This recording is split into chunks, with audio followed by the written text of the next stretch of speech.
আজ আমি আপনাদের দারুণ মজাদার একটা হালুয়ার রেসিপি শেয়ার করব। এটা হলো সোহান হালুয়া। এটা পাকিস্তানে এবং দিল্লিতে খুবই জনপ্রিয় একটা হালুয়ার রেসিপি।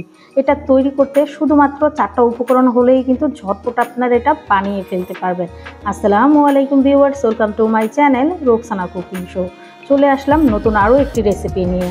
আশা করি আপনাদের কাছে আমার এই রেসিপিটি ভীষণ ভালো লাগবে। তবে দেখার আগে অবশ্যই একটা লাইক দিয়ে নেবেন। প্রথমেই কিন্তু আমরা সোহান হালুয়ার যে মোলটা সেটাই কিন্তু আমরা রেডি করব। তো আমি একটু ঘি দিয়ে ব্রাশ করে দিচ্ছি। অবশ্যই আপনারা এই মোল্ডের কাজটা আগে করে নেবেন, কারণ যখন সোহান হালুয়াটা হবে সেটা কিন্তু গরম গরমই সেট করতে হবে। সেজন্য কিন্তু অবশ্যই মোলটা আগে সেট করে নিতে হবে, তারপর কিন্তু আপনারা হালুয়াটা বানাতে যাবেন। তো আমি একটা কাপ কেকের মোল্ড ব্যবহার করছি। আপনাদের কাছে যদি সাজ থাকে তাহলে সেটাও ব্যবহার করতে পারবেন। আবার যে কোনো বাটিতেই কিন্তু এই সোহান হালুয়াটা আপনারা বানিয়ে ফেলতে পারবেন কোনো রকম ঝামেলা ছাড়াই। তো আমার কাছে মোল্ড আছে, সেই জন্য কিন্তু আমি মোল্ডটা ব্যবহার করছি। তো সম্পূর্ণ মোল্ডগুলোতে আমি ঘি ব্রাশ করে দিচ্ছি যাতে আরামসেই এই হালুয়াগুলো উঠে যায়। তো আমার সবগুলো ব্রাশ করা দেওয়া কিন্তু হয়ে গেছে।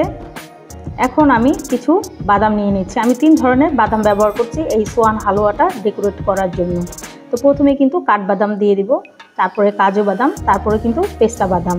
তো আপনারা চাইলে কিন্তু যে কোনো এক ধরনের বাদাম দিয়েও এই সোহান হালুয়াটা তৈরি করে নিতে পারেন। আমি 3 ধরনের বাদামটাই ব্যবহার করছি। আপনারা আপনাদের পছন্দ মতন কিন্তু এটা ডেকোরেট করে নিতে পারেন। তো আমি একে একে কিন্তু সবগুলো বাদামই এভাবে দিয়ে দিব, 2-1টা করে। একটু খেয়াল করলেই কিন্তু আপনারা বুঝতে পারবেন।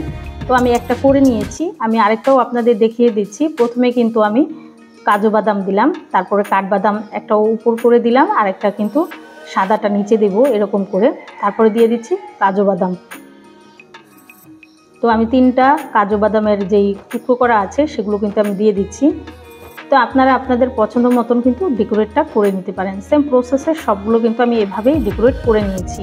এই দেখুন আমার সবগুলো করা কিন্তু হয়ে গেছে। এখন আমি একটা বাটির মধ্যে 5 টেবিল চামচ ময়দা আর 5 টেবিল চামচ দিয়ে দিচ্ছি গুঁড়া দুধ দিয়ে একটা হ্যান্ড উইচ দিয়ে মিশ্রণটাকে ভালো মতন মিক্স করে নিচ্ছি। অবশ্যই যে কতটুকু ময়দা ব্যবহার করবেন ততটুকুই কিন্তু আপনাদের দুধ ব্যবহার করতে হবে। তো এটা আমি আগে রেডি করে এক সাইড করে রেখে দিলাম। এখন অন্যদিকে একটা কড়াই বসিয়ে দিয়েছি। কড়াইয়ের মধ্যে আমি 1/3 কাপ ঘি দিয়ে দিচ্ছি। অবশ্যই চেষ্টা করবেন ঘিটা ব্যবহার করতে, সোহান হালুয়াতে কিন্তু ঘিটাই ব্যবহার হয়। আর দিয়ে দিচ্ছি 2/3 কাপ চিনি। যে পরিমাণ ঘি ব্যবহার করবেন তার ডাবল কিন্তু আপনাদের চিনিটা ব্যবহার করতে হবে। তো আমি 1 কাপের কিছুটা কম কিন্তু চিনি দিয়ে দিলাম। এখন এটা ভালো মতন ঘিটার সাথে মিশিয়ে নিচ্ছি। এটা কিন্তু প্রথম অবস্থায় এত নাড়াচাড়া করা যাবে না। প্রথমে আমি হালকা একটু মিশিয়ে দিলাম, তারপরে কিন্তু মিডিয়াম টু লো আছে আমি এভাবেই রেখে দেবো।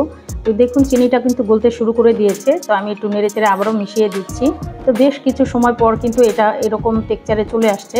আমার যেই মিশ্রণটা আমরা তৈরি করতে চাচ্ছি সেটা কিন্তু একদম রেডি হয়ে গেছে। চিনিটা গলে এখন কিন্তু ক্যারামেলের মতন হয়ে গেছে। তো আমি এটাকে কিন্তু নামিয়ে ফেলবো। হালকা একটু নামিয়ে আমি এটা কিন্তু একটু নেড়ে চেড়ে দিচ্ছি যাতে টেম্পারেচারটা একটু কমে। তারপর কিন্তু আমি সেই মিক্স করে রাখা মিশ্রণটা দিয়ে দিচ্ছি, ময়দা আর দুধের মিশ্রণটা। তো এটা আমি দিয়ে দিলাম।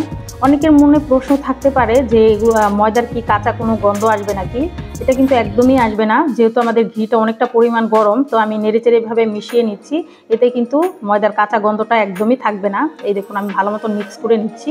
একটু সময় নিয়ে ধীরে সুস্থে কিন্তু এটা মিক্স করে নিতে হবে যাতে কোনো রকম দলা বা লাম্পস না থাকে। তো বেশ কিছু সময় আমি এভাবেই মিক্স করে নিলাম। এই দেখুন আমার মিশ্রণটা কিন্তু রেডি হয়ে গেছে। গরম অবস্থায় কিন্তু এটা আমি মোল্ডে দিয়ে দিব।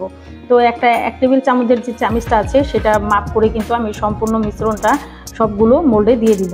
এভাবে কিন্তু একে একে সবগুলো মোল্ডে দিয়ে দিতে হবে। আর উপরেটা একটু মসৃণ করে দিতে হবে যাতে উপরের দিকটাও যাতে মসৃণ থাকে। তো আমি এভাবে কিন্তু সবগুলো দিয়ে দিলাম, আর দিয়ে চামিচ দিয়ে একটু উপরের দিকটা মসৃণ করে দিলাম। তো কিছু সময়ের জন্য আমি এটা রেস্টে রেখে দিয়েছি। এখন কিন্তু এটাকে আমি ডিমোল্ড করে নিব। একটু একটা ছুরির সাহায্যে একটু সাইডটা ছাড়িয়ে দিচ্ছি। এই দেখুন একটু নাড়া দিলেই কিন্তু এটা হয়ে যাবে। তো আমি এইভাবেই কিন্তু একটা ছুরির মাথা দিয়ে এভাবে ঘুরিয়ে দিচ্ছি।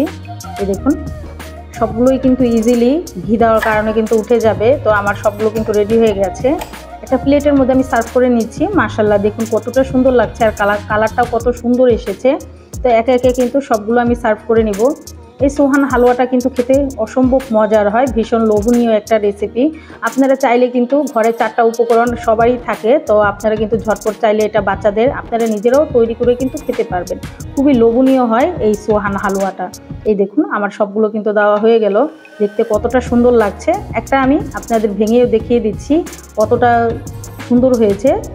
এই দেখুন আমি 3 ধরনের বাদাম ব্যবহার করছি, আপনারা চাইলে কিন্তু 1 ধরনের বাদামও ব্যবহার করে নিতে পারেন। এই দেখুন আমার সবগুলো কিন্তু রেডি হয়ে গেল।